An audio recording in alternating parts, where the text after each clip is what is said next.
Tanse, good evening. I'm Chrystia. Welcome to APTN National News. Thank you for joining us. It was a day of turmoil on Parliament Hill on Monday.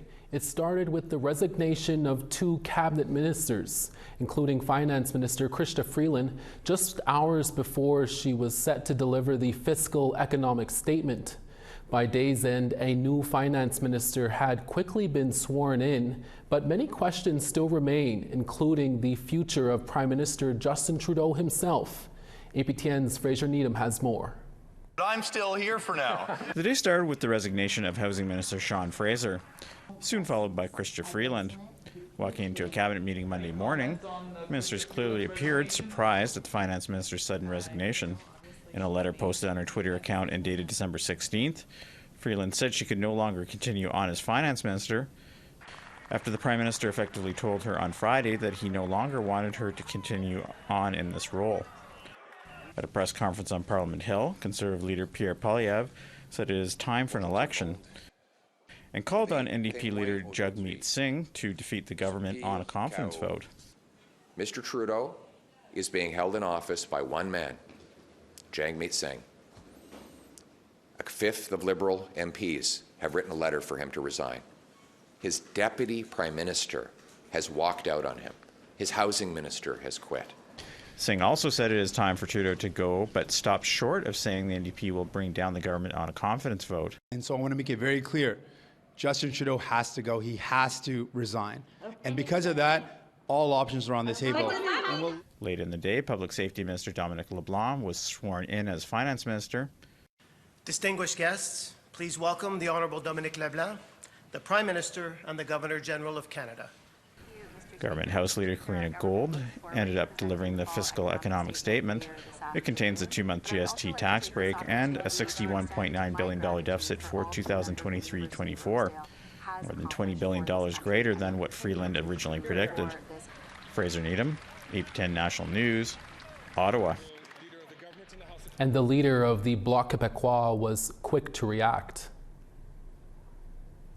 Mr. Trudeau's government is over.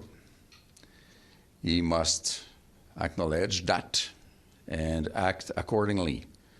I believe that the departure of his so important ally, Minister of Finances, Vice First Minister, Prime Minister, is the end of this government. And that at the latest in the beginning of 2025, the Prime Minister should go to the General Governor and ask for the dissolution of the Parliament in order for Quebecers and Canadians to compose a new Parliament. Canada's premiers are meeting also today to discuss Canada's response to U.S. President-elect Donald Trump's tariffs threat. Ontario's Doug Ford is hosting the meeting and was asked about Freeland's move. Here's what he had to say about that. Premier, you must be concerned about the resignation of Chrystia Freeland. Well, I think we all are, but again, this is a time for the premiers to step up, which we're going to, and project unity across the country. And again, we have great premiers, all different locations from coast to coast to coast. And I'm blessed to be chair and have a great team right there with us. So thank you, everyone. Ford has taken a strong position on the tariff threats, saying Ontario could cut off the electricity the province supplies to several states south of the border. The premiers have had virtual meetings with Prime Minister Justin Trudeau to discuss Trump's tariff threats, pressing him for more funding on border security and to plan a coordinated response. Also this week, thousands of postal workers across the country are being ordered back to work starting tomorrow, bringing an end to a month-long strike. Today, frustrated Canada Post workers took to the streets in Toronto. I'm not happy.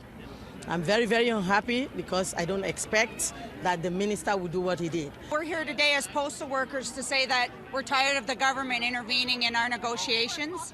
All we've been trying to achieve in the last 4 weeks is a fair negotiated contract.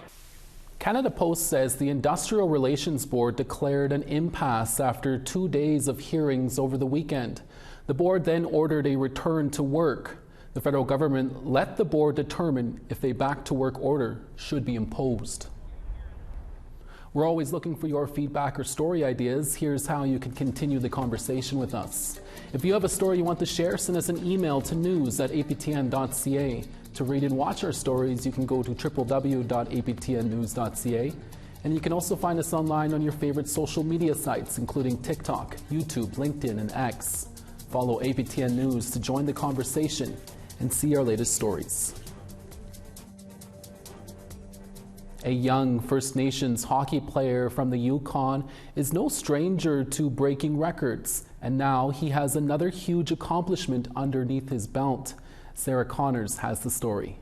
Parsani to McKenna in front, he scores! Hockey star Gavin McKenna is celebrating what he says is a dream come true. On Friday, the 16-year-old Trondheim citizen from Whitehorse was selected by Team Canada to play at the World Juniors that begin next week.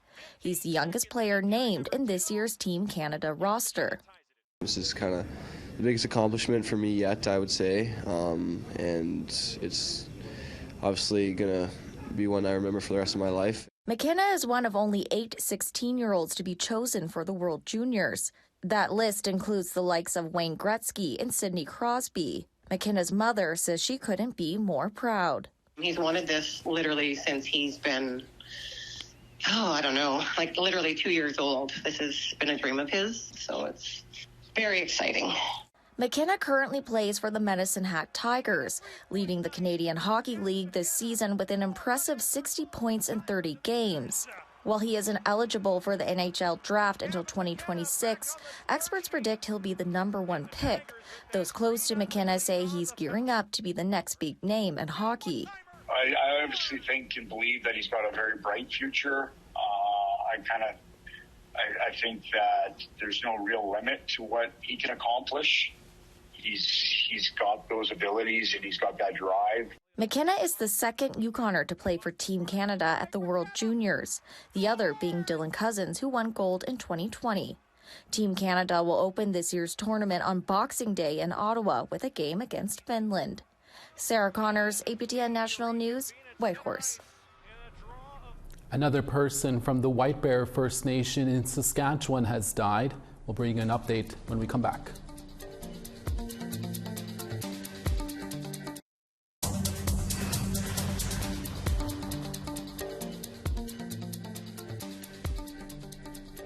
Welcome back.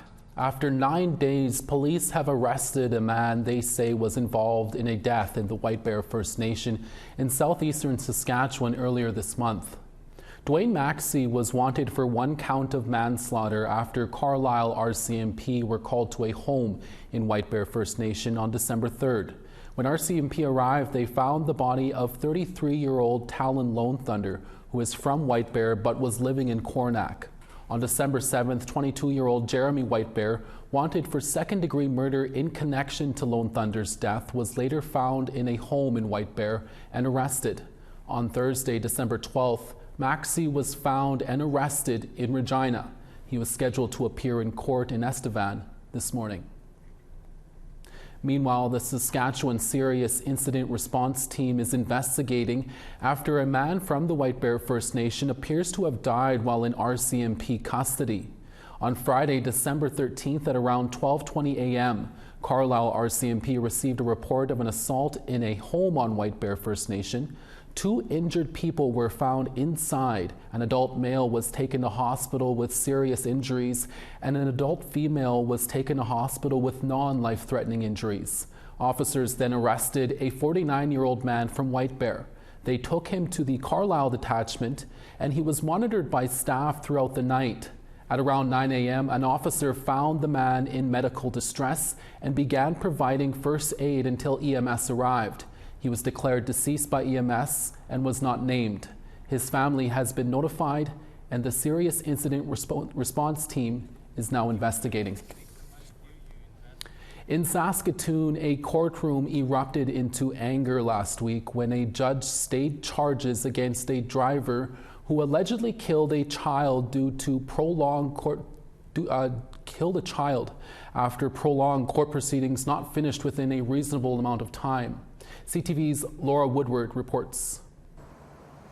It was a tense courtroom as a judge ruled to stay the charge against a Saskatoon woman who hit and killed a 9-year-old child. Bailey Maurice was going to school on September 9th, 2021, pushing her scooter at a crosswalk on 33rd Street West when she was hit by Kennedy's truck. At the crash scene, before police read out her rights, Kennedy told officers she vaped marijuana and microdosed magic mushrooms the day prior. Kennedy was charged with impaired driving exceeding the prescribed blood-drug concentration of THC causing death.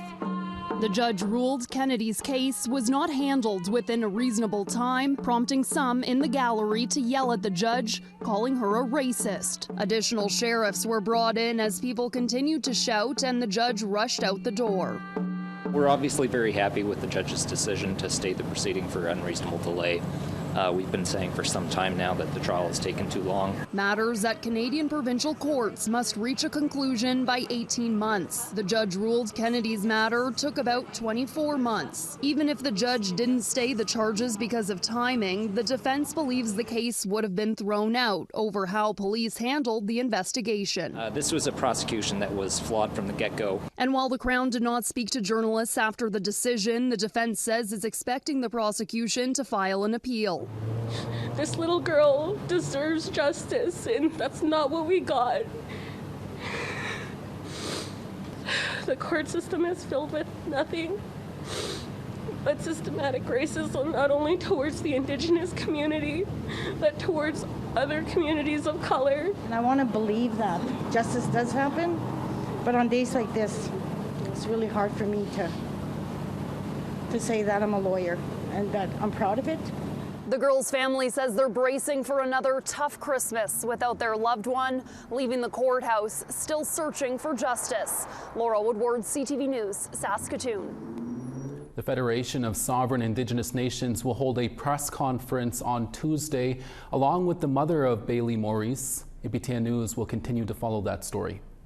To Manitoba now, where a man has died following a shooting near the Ebb and Flow First Nation west of Winnipeg. On Sunday, December 15th at around 7:45 a.m., St. Rose RCMP responded to a report of a shooting on Highway 278 near Ebb and Flow First Nation. Both RCMP and EMS found a 34-year-old man on the ground beside a truck. He was taken to hospital in Dauphin but died from his injuries. RCMP later arrested a 53-year-old man in a home in Ebb and Flow.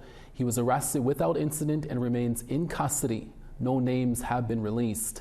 Manitoba RCMP Major Crime and Services is now investigating. We have a couple of Indigenous ice superstars to introduce you to next. Those stories when we come back. Stay with us.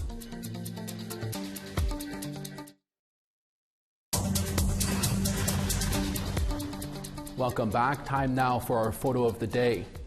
Eddie was cruising and he can't wait to get on the road again on a long and lonesome highway. He's a man of means. By no means he's king of the road. That's a little Roger Miller for you, for those who don't know. Thank you, Eddie Leonard, for that snowy photo. For the chance to be our next photo of the day, send us your photos to share@aptn.ca. Now let's take a look at tomorrow's weather forecast. Starting on the east, St. John's 4, Charlottetown 8. The Grand River 1, Kuujjuaq -6. Montreal 3, Quebec City 7. Windsor 5, Toronto 7.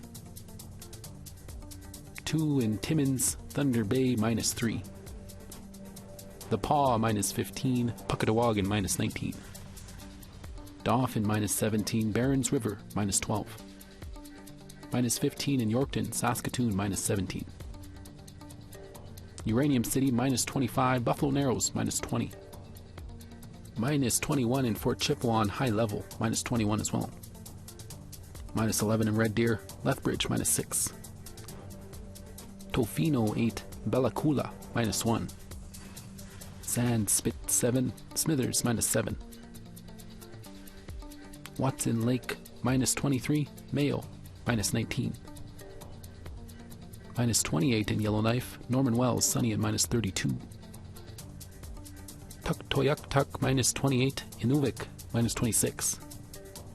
Baker Lake -26, Chesterfield -28. And the Iqaluit minus 22 as well.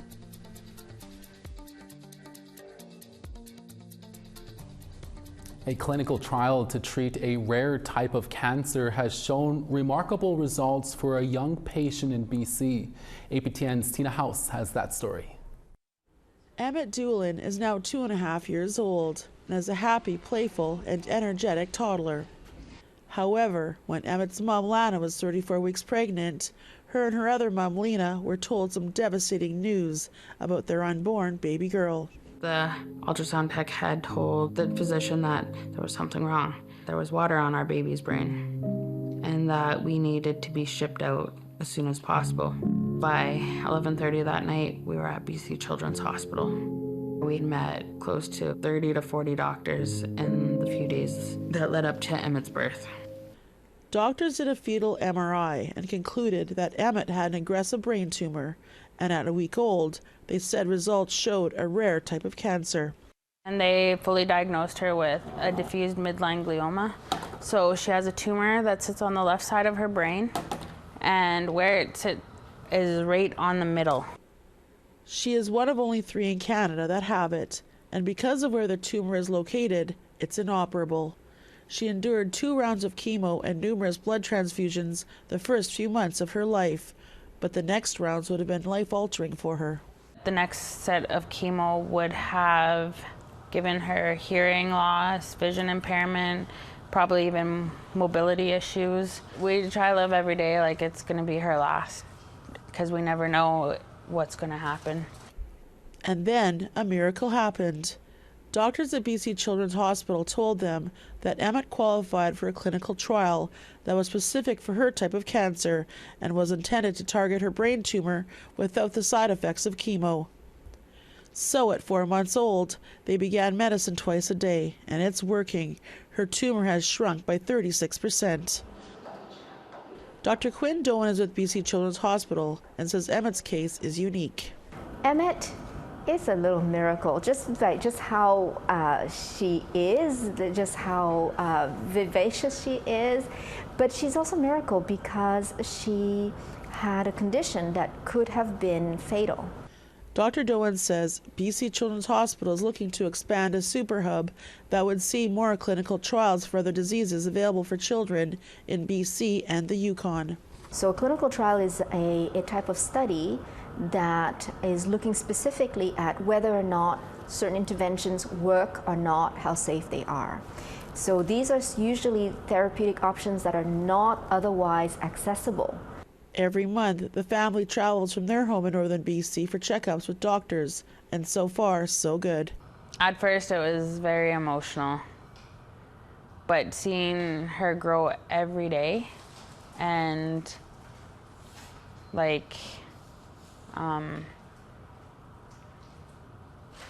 hit milestones that she's supposed to hit. It's a wonderful feeling because we never thought that we would see that day. And Emmett has a message for everyone. Say peace out, homie. Tina House, APTN National News, Vancouver. At just 16 years old, Enuk figure skater Enuk Allerton moved to Winnipeg from Iqaluit to pursue his dreams. Over the weekend, he competed in the Gordon Linney Open, where he chatted with reporter Sierra Bettens about his journey. As a competitive figure skater, a week in Enuk Allerton's life is different for most 16-year-olds. I'm pretty busy. I'm in school full-time. I train 4 times a week. I coach 3 times a week. I do Pilates class every Wednesdays after school. This weekend's competition, the provincial Gordon Linney Open, is one the Enuk skater has been anticipating for months. I think, Enuk and I are really proud of the program he skated today. It's new, there's new elements, there's an added difficulty, and so it's really just kind of the place that we build for the season, and we'll be training through to get ready for provincials. Allerton started figure skating competitively 2.5 years ago, but his love of skating dates back to his early childhood. When I was 9 years old, my parents put me into a Learn How to Skate program back home in Iqaluit, Nunavut. I was really good at it, and they suggested figure skating, and I tried it out. Turns out I love it. Back home in Nunavut, a lack of ice time and trained coaches stalled the young skaters' progress. After participating in a summer skills camp in Winnipeg last year, he made the move to Manitoba to access opportunities while living with the Métis host family. Though far from home, he's found ways to incorporate his Inuit culture into his routine. I choose songs in Enuk to also represent my Inuit culture. I'm skating to California Moot from Mississippi, one of my all-time favorite Enuk artists.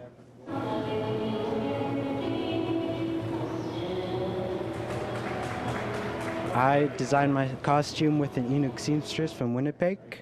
On the back, we added seal skin to it to represent my Inuit culture. And this fur is Arctic hare from Iqaluit. His coach, Tina Chen, says Allerton is a gift to Winnipeg's skating community. Canucks brought a lot of knowledge about Inuit culture, sharing it with the skaters, and I think being able to see that perspective and know his goals. And so it's just been, Canuck brings so much to the club and adds so much to our everyday setting, and just his joy of skating is evident in everything he does. Over the phone with APTN, Allerton's grandmother, Nutsuk Kangu, said her grandson is a role model to many youth up north. As Enuk from growing up in Iqaluit and having to witness so much change in the Arctic, so many different things happening in the Arctic, and kind of focus on something that he can show other young people that it is possible to become a role model like him, to become somebody like him. But Allerton's commitment to figure skating goes beyond athleticism. For him, it's about helping other Inuit skaters achieve their dreams. My goal is to become a coach, to coach back home in Iqaluit, in Nunavut, where there's not that infrastructure to get the training to become a coach. Allerton's next step is preparing for the provincial championship in March 2025.